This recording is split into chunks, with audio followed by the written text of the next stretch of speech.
신약 성경 이 초대교회 예루살렘 교회를 우리가 사도행전을 통해서 보게 되는데 이 초대교회 예루살렘 교회 안에는 이 크게 두 무리가 있습니다.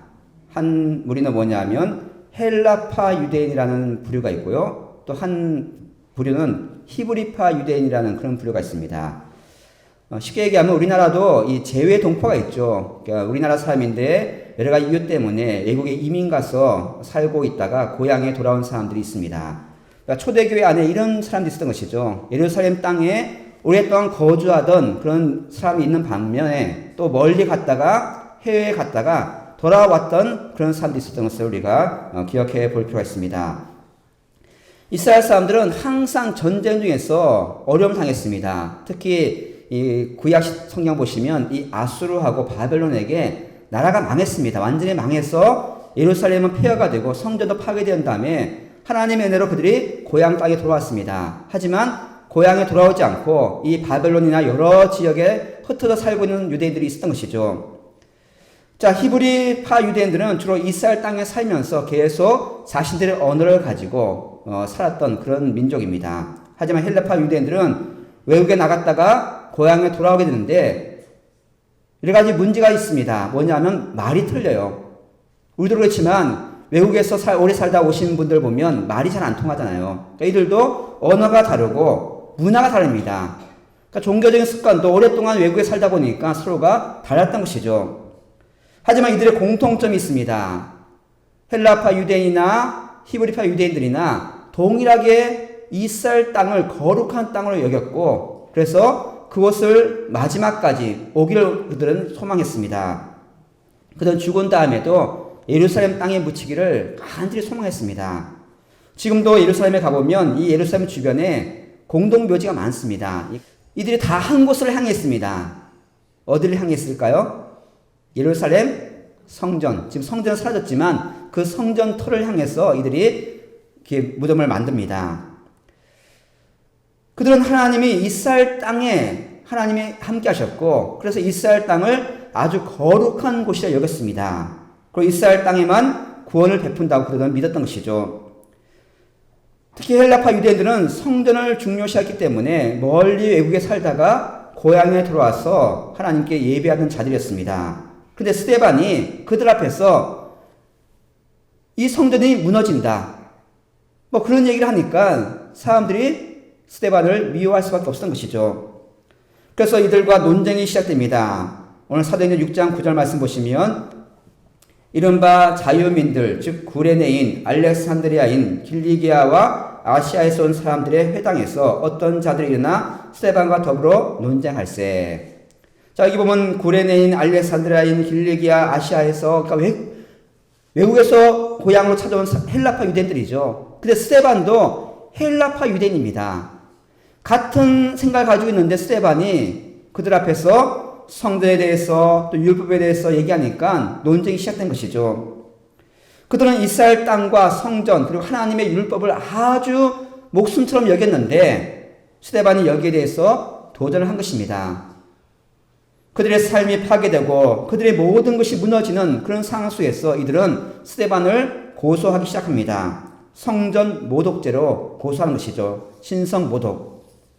그래서 사도행전 7장을 보시면 이 스데반이 대제사장들과 같이 논쟁하는 내용들이 사도행전 7장에 자세하게 기록되어 있습니다. 그들이 고소한 내용이 사실인지 스데반은 그들 앞에서 하나님의 뜻이 무엇인지 복음이 무엇인지를 설교하는 내용이 사도행전 7장에 상세하게 기록되어 있습니다. 스데반은 그들이 고소한 내용을 가지고 그들이 믿고 있는 잘못된 신앙 구약에서 말씀하고 있는 참된 믿음이 무엇인지를 하나하나 상세하게 설명하면서 설교를 하고 있습니다. 그것이 바로 스데반의 마지막 설교가 됩니다. 그는 먼저 아브라함의 이야기부터 시작합니다. 왜냐하면 아브라함은 이스라엘 사람들의 가장 중요시 여기는 믿음의 조상입니다. 아브라함을 통해서 이스라엘이 만들어지게 된 것이죠. 스데반은 그들에게 말하기를 그들의 믿음의 조상 아브라함조차도 하나님을 만난 것이 거룩한 땅 이스라엘이 아니라 우상 숭배의 땅 갈대아 우르라고 분명히 알려주고 있습니다. 사도행전 7장 2절 말씀 보시면 스데반이 이렇게 얘기합니다. 스데반이 이르되 여러분 부형들이여 들으소서. 우리 조상 아브라함이 하란에 있기 전 메소포타미아에 있을 때에 영광의 하나님이 그에게 보여. 하나님이 그 민족의 조상, 믿음의 조상 아브라함을 택한 곳이 거룩한 땅 이스라엘 땅이 아니라 갈대아 우르 우상 숭배 도시에서 하나님이 그를 불러주신 것을 그는 말하고 있습니다. 또한 아브라함과 그들의 후손이 이스라엘 백성들이 약속의 땅, 거룩한 땅, 이 가나안 땅, 이스라엘 땅에 들어가기 전까지는 400년 동안 어디에 있었습니까? 애굽에 있었던 것이죠. 400년간 나그네 생활을 했던 것을 강조하면서 하나님은 이스라엘 땅에만 계신 분이 아니라 온 세계, 온 우주 만물에 하나님이 함께 하심을 그들은 스데반은 말해주고 있습니다. 또한 스데반은 뭘 강조하고 있냐면 땅이 중요한 것이 아니라 하나님의 약속의 말씀, 하나님의 언약이 더 중요하다고 그들은 강조하고 있습니다. 아브라함의 이야기 다음에 스데반이 또 누구를 들고 있냐면 요셉을 예를 듭니다. 요셉은 당시 이스라엘 사람들의 위대한 지도자라고 인정받습니다. 그들의 위험에 처했을 때 요셉을 통해서 구원받았죠. 하지만 처음에 그들의 형제들, 그러니까 요셉의 형제들, 그들의 12지파의 형제들이 처음에는 요셉을 배척했습니다. 하나님이 그를 구하기 위해서 요셉을 먼저 보냈지만 이스라엘 조상들, 12지파의 조상들은 요셉을 미워했고 종으로 팔았던 것을 스데반은 그들에게 말하고 있는 것이죠. 그들이 요셉을 미워하고 팔았던 것처럼 지금 하나님이 독생자 예수 그리스도를 보내셨는데 이스라엘 사람들이 예수님을 배척하고 있는 모습을 그는 알려주고 있습니다.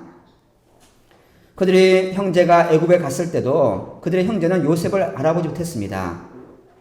마찬가지로 예수님이 이 땅에 오셨지만 하나님의 아들로 우리를 구원할 메시아로 오셨지만 이스라엘 사람들이 예수님을 알아보지 못하고 예수님 십자가에 못 박았던 것을 스데반은 그들에게 알려주고 있는 것이죠.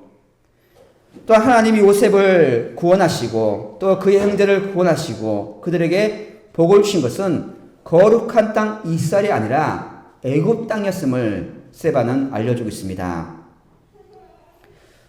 하나님은 계속해서 이스라엘 땅만 아니라 하나님은 어느 곳에도 계시고 하나님이 원하시면 누구든지 구원할 수 있음을 스데반은 설교를 하고 있는 것입니다. 그리고 스데반은 세 번째로 또 누구를 들고 있냐면 가장 위대한 지도자, 그들에게 율법을 주고 그들의 가장 위대한 선자를 믿었던 이 모세를 스데반은 예를 들고 있습니다. 스데반은 모세를 통해서 두 가지를 말하고 있는데 하나님이 이스라엘을 구원하시기 위해서 나타나신 곳이 광야라는 것이죠. 떨기나무 불꽃 아래서 하나님이 모세를 만나 주셨습니다. 또 한 가지는 요셉을 그의 형제들이 거부한 것처럼 이스라엘 사람들이 처음에는 모세를 거부했습니다. 사도행전 7장 25절 말씀에 모세에 대해서 이렇게 말하고 있습니다. 그는 그의 형제들이 하나님께서 자기의 손을 통하여 구원해 주시는 것을 깨달으라고 생각하였으나 그들이 깨닫지 못하였더라. 자, 모세가 40세가 되었을 때 그들의 민족을 구원하기 위해서 애를 썼습니다. 애굽 사람들이 자신의 민족을 괴롭히는 것을 보고는 실수로 쳐 죽였죠. 하지만 이스라엘 사람들이 그를 오히려 거부했습니다. 하지만 하나님께서 모세를 통해서 그들을 다시 한번 구원하시고 이스라엘 땅, 가나안 땅으로 그들을 인도해 주셨습니다. 자, 스데반은 아브라함과 요셉과 그리고 모세에 대해서 이야기하고 있습니다. 자, 그 얘기를 듣고 있는 유대인들은 누구보다 잘 알고 있습니다. 그들의 조상 아브라함이 어떤 인물인지 또 요셉이 어떤 일을 했는지 모세가 누군지 누구보다 잘 아는 사람들이 유대인들입니다. 그들은 어려서부터 태어나면서부터 계속 하나님의 말씀을 배우고 교육받고 심지어는 율법을 암송할 만큼 성경을 암송할 만큼 철저히 교육받습니다. 다 알고 있다는 것이죠. 그런데 왜 스데반이 그들에게 아브라함에 대해서 또 요셉에 대해서 또 모세에 대해서 율법에 대해서 얘기하는 이유가 무엇인가? 특히 스데반을 고소하고 스데반을 죽이려고 하는 사람들이 누구냐면 율법에 대해서 가장 전문적인 사람들, 서기관과 대제사장들 앞에 그는 서 있습니다. 마지막 순간까지 스데반이 그들에게 알려주고 싶은 것이 무엇인가? 바로 그것은 복음이라는 것이죠. 오늘 사도행전 6장 13절 14절 말씀 보시면 이렇게 말하고 있습니다. 거짓 증인들을 세우니 이르되 이 사람이 이 거룩한 곳과 율법을 거슬려 말하기를 마지 아니하는도다. 그의 말에 이 나사렛 예수가 이곳을 헐고 또 모세가 우리에게 전하여 준 규례를 고치겠다 함을 우리가 들었노라 하거늘. 자, 스데반이 그들에게 뭘 얘기하고 있냐면 성전을 모독한 것이 아니라 참 성전이신 예수님의 죽으심과 부활을 분명히 알려주었겠죠. 그리고 율법을 폐한 것이 아니라 율법의 진정한 의미가 무엇인지를 그들에게 분명히 알려줬으리라 생각됩니다. 하지만 그들은 헬라파 유대인들 그리고 그를 고소하는 이 공회원들과 서기관들과 많은 사람들이 이 스데반을 향해서 이 스데반이 우리가 가장 귀하게 여기는 성전을 모독하고 또 율법을 무시한다고 거짓 증언을 세워서 스데반을 죽이려고 하고 있습니다. 하나님께서 이스라엘 백성들을 구원하시기 위해서 모세를 세우시고 그들을 보내셨지만 그들은 처음에 모세를 거절했습니다. 사도행전 7장 35절 말씀 보시면 그들의 말이 누가 너를 관리와 재판장으로 세웠느냐 하며 거절하던 그 모세를 하나님은 가시나무 떨기 가운데서 보이던 천사의 손으로 관리와 속량하는 자로서 보내셨으니. 자, 처음 이스라엘 사람은 지금 모세를 위대한 지도자로 여기고 있지만 그 당시 처음에 애굽에서 그들을 구원할 때는 이스라엘 사람들이 모세를 무시하고 모세를 거절했습니다. 하지만 하나님은 다시 한번 40년 후에 모세를 택하셔서 그들을 구원하기로 작정하셨습니다. 그리고 이스라엘을 구원하시기 위해서 그들을 보내셨던 것이죠. 하지만 그들은 모세를 통해서 애굽에서 구원받았고 또 40년 동안 광야에서 하나님의 은혜를 경험했지만 여전히 하나님을 거부하는 그런 불신앙의 모습을 그들은 보여주었습니다. 심지어 그들은 모세만 거부한 것이 아니라 하나님을 거부했습니다. 이스라엘 사람들 광야에서 한 죄가 무엇입니까? 금송아지를 만들고 이것이 하나님이라고 우상 숭배를 했던 민족입니다. 사도행전 7장 41절 42절에 이 스데반이 이렇게 말하고 있습니다. 그때 그들이 송아지를 만들어 그 우상 앞에 제사하며 자기 손으로 만든 것을 기뻐하더니 하나님이 외면하사 그들을 그 하늘의 군대 섬기는 일에 버려두셨으니 이는 선지자 책에 기록된 바 이스라엘의 집이여 너희가 광야에서 40년간 희생과 제물을 내게 드린 일이 있었느냐. 자, 하나님의 백성 이스라엘 사람들이 자신들은 선택된 민족이고 우리는 거룩한 곳에 살고 있고 우리는 율법을 가지고 있고 하나님을 예배한 자라고 여겼지만 스데반은 경고하기를 아니란 것이죠. 그들은 오히려 1월 성신 하늘의 군대 해와 달과 별들 숭배했던 민족이고 하나님이 계속해서 그들에게 경고하셨지만 그들은 하나님을 거부하고 불순종한 모습을 스데반은 그들에게 알려주고 있습니다. 지금 스데반이 이스라엘 백성들에게 과거에 너희들이 한 일을 기억하라. 아브라함을 택한 하나님, 그리고 요셉을 택해서 구원하신 하나님, 그 모세를 통해서 이스라엘을 구원하신 하나님을 다시 한번 기억하라고 말하고 있습니다. 그 이유가 무엇인가 하면 그들이 거부했던 것처럼 모세를 거부했던 것처럼 지금 그들이 하나님의 아들을 거부하겠다는 것을 알려주고 있는 것이죠. 스데반이 이렇게 설교를 하면 이스라엘 사람들이 좋아할까요? 아닙니다. 지금 이스라엘 사람들은 흥분해 있습니다. 그들이 목숨보다 중요하게 여겼던 성전 그리고 율법을 무시하는 스데반을 신성 모독으로 잡아서 죽이려고 하고 있는데 오히려 스데반은 그들에게 그들의 죄를 자꾸 지적하고 있는 것이죠. 스데반이 지금 법정 앞에 서 있습니다. 지금 그가 살아가는 방법은 자신의 잘못을 인정하고 자신의 모든 것을 뒤집어 엎으면 살 수 있습니다. 하지만 스데반은 더 강력하게 그들이 잘못된 신앙을 계속해서 지적하고 있습니다. 그 이유가 무엇인가 하면 자신을 변화하게 한 것이 아니라 그가 받은 은혜, 복음을 전하기 위해서 그는 끝까지 하나님의 은혜를 그들에게 전하고 있는 것이죠. 그들은 이스라엘 사람들이 하고 있는 일이 무엇인지 모세를 거절한 것처럼 하나님을 거절한 것처럼 하나님이 보내신 메시아 예수 그리스도를 그들이 거절하고 있고 참된 믿음을 갖지 않고 있음을 스데반은 분명히 경고하고 있습니다. 하나님은 모세를 통해서 수많은 선자를 통해서 그리고 마지막에 독생자 예수 그리스도를 통해서 그들을 구원하시기로 작정하셨습니다.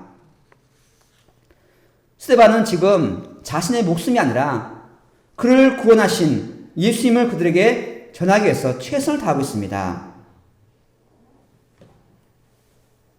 그들을 고소하고 있는 이스라엘 사람들, 그들에게 거룩한 곳, 율법을 거슬러서 말하는 것은 하나님이 어떤 분이신지, 하나님이 지금까지 행하신 일들, 그들을 구원하기 위해서 복음을 전하신 이유가 무엇인지를 분명히 그들에게 선포하고 있습니다. 그는 예수님을 증거하고 있는 것이죠.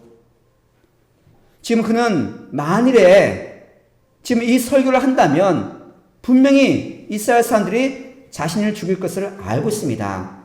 어떤 결과가 올지도 알고 있지만 그는 멈추지 않고 그가 받은 은혜, 예수 그리스도를 끝까지 증거하고 있습니다. 그 당시 성전 모독, 신성 모독은 곧 죽음을 의미합니다. 하지만 그는 오히려 자신의 목숨보다 복음을 더 중요하게 여겼고 당장 눈앞에 있는 죽음보다는 하나님이 주신 은혜, 이 복음을 전하기 위해서 끝까지 하나님 앞에서 증거하고 있는 것이죠. 당시 유대인들이 가장 싫어하는 이야기가 있습니다. 그것은 뭐냐 하면 그들이 광야에서 어떤 일을 했는지, 자, 그들이 선택받은 민족이고 하나님의 거룩한 백성인 것을 알았지만 그들이 입 밖에 내지 않는 상처가 있습니다. 그것은 뭐냐 하면 과거의 광야에서 금송아지를 만들고 우상 숭배했던 것은 그들은 입 밖에 내지 않습니다. 그건 그들의 치부입니다. 당시 그들은 절대 예배 시간에 금송아지 사건을 이야기하지 않습니다. 이것은 자신들이 한 일이 아니라고 억지 주장을 했던 사람들이 바로 유대인들입니다. 자, 근데 그들 앞에서 스데반이 너희가 바로 그런 민족이다. 하나님을 불신하고 하나님의 구원을 무시하고 하나님 앞에서 금송아지를 만들고 이로 성신을 섬겼던 민족이 바로 너희들하고 경고를 하고 있다는 것이죠. 그들을 정죄합니다. 그들의 조상 모세를 거절한 것처럼 지금 그들이 하나님의 아들 예수님을 거절하고 있는 것을 스데반은 알려주고 있는 것이죠. 그들의 조상들이 광야에서 하나님을 거부하고 금송아지 섬겼던 것처럼 지금 유대인들이 하나님의 아들 예수를 거부하고 십자가의 은혜를 무시하고 있기 때문에 스데반은 더 이상 두고 볼 수 없어서 자신의 목숨을 걸고 복음을 전하고 있습니다. 말씀 읽겠습니다. 하나님은 창세 이후로부터 우리를 구원하시기 위한 그 계획을 멈추지 않습니다. 아담이 타락한 다음에 하나님은 우리를 구원하시기 위해서 계속 달려오셨습니다. 아브라함을 택하시고 요셉을 통해서 이스라엘 민족을 보호하시고 또 모세를 통해서 구원하셔서 가나안 땅에 보내주셨습니다. 그리고 수많은 선자를 통해서 계속해서 경고하시고 끝까지 그들을 구원하기 위해서 애를 썼던 것이죠. 그들이 거부하고 또 거부하고 또 거부해도 하나님은 끝까지 그들을 구원하기로 작정하셨습니다. 마지막 독생자 예수님을 이 땅에 보내시기까지 하나님은 그 구원을 멈추지 않았습니다. 하나님은 스데반을 통해서 마지막까지 그들에게 하나님의 은혜를 전하고 복음을 전하고 있는 것을 오늘 본문을 통해서 볼 수가 있습니다. 우리 사도행 10장을 보시면 스데반의 마지막 설교가 기록되어 있습니다. 스데반의 설교는 죽음을 앞두고 그가 죽음을 당할 것을 알고도 담대하게 하나님의 말씀, 복음을 선포하고 있습니다. 스데반은 자신이 죽는 것은 두려워하지 않습니다. 복음이 멈출까봐, 그가 받은 은혜를 거부할까봐 이스라엘 사람들에게 다시 한번 마지막까지 하나님의 복음을 그는 전하고 있는 것이죠. 스데반은 결국 죽음을 당했습니다. 하지만 그가 전한 복음이 지금 우리에게 전해졌고 우리가 그 복음 때문에 하나님의 자녀가 되었음을 기억하시기 바랍니다. 스데반이 자신의 목숨도 아까워하지 않고 전한 그 복음 때문에 우리가 살았고 우리가 하나님의 백성이 되었다는 것이죠. 이제 우리도 스데반처럼 바로 담대하게 하나님이 끝까지 복음을 전하시고 이스라엘을 구원하시기로 하신 것처럼 우리도 하나님의 은혜를 경험했다면 끝까지 그 복음을 담대하게 전하며 살아가는 여러분들에게 원합니다. 나 자신의 이익이나 유익보다 스데반이 자신의 목숨보다 더 귀하게 여겼던 복음을 전했던 것처럼 우리도 어떤 일이 있다 할지라도 끝까지 주의 말씀을 선포하며 복음을 전하며 살아가는 여러분들에게 원합니다. 스데반이 능력이 많아서가 아닙니다. 스데반이 지혜롭고 하나님의 귀한 일꾼임은 분명하지만 그가 대단해서가 아니라 하나님이 그에게 은혜를 주셨기 때문에 그가 그 일을 감당했음을 성경은 알려주고 있습니다. 오늘 이거 사도행전 6장 10절 말씀 보시면 스데반이 이렇게 하나님의 사역을 감당합니다. 스데반이 지혜와 성령으로 말함을 그들이 능히 당하지 못하여. 하나님께서 그에게 지혜를 주셨고 성령을 주셨기 때문에 스데반이 그 일을 감당한 것이죠. 마지막 죽음을 앞두고도 그가 어떻게 그 일을 감당했습니까? 사도행전 7장 55절 말씀 보시면 스데반이 성령 충만하여 하늘을 우러러 주목하여 하나님의 영광과 및 예수께서 하나님 우편에 서신 것을 보고. 스데반이 그 일을 감당한 것은 그가 잘나서가 아니라 하나님께서 그에게 은혜를 주셨기 때문에 하나님이 멈추지 않는 그 구원의 소식, 그 복음을 스데반은 알았고 스데반 마지막까지 끝까지 충성하면서 주의 말씀을 선포하였습니다. 그런 가운데 하나님이 그에게 성령 충만 주셔서 끝까지 그 사명을 감당하게 하신 것이죠. 우리 힘을 할 수 없습니다. 내 능력, 내 지혜를 할 수 없지만 우리가 기도하고 우리가 받은 복음, 스데반의 죽음 때문에 그 죽음에 헛되지 않고 스데반을 통해서 온 세상에 복음이 전파되었고 지금 우리가 그 은혜를 누리고 있습니다. 지금도 온 세상에 세계 곳곳에 많은 어려움이 있지만 많은 선교사들이 목숨 걸고 복음을 전하고 있습니다. 복음은 절대 멈출 수가 없습니다. 우리도 끝까지 주의 말씀에 순종하면서 성령 충만받아서 하나님의 은혜를 전하며 복음을 전하는 여러분들에게 원합니다.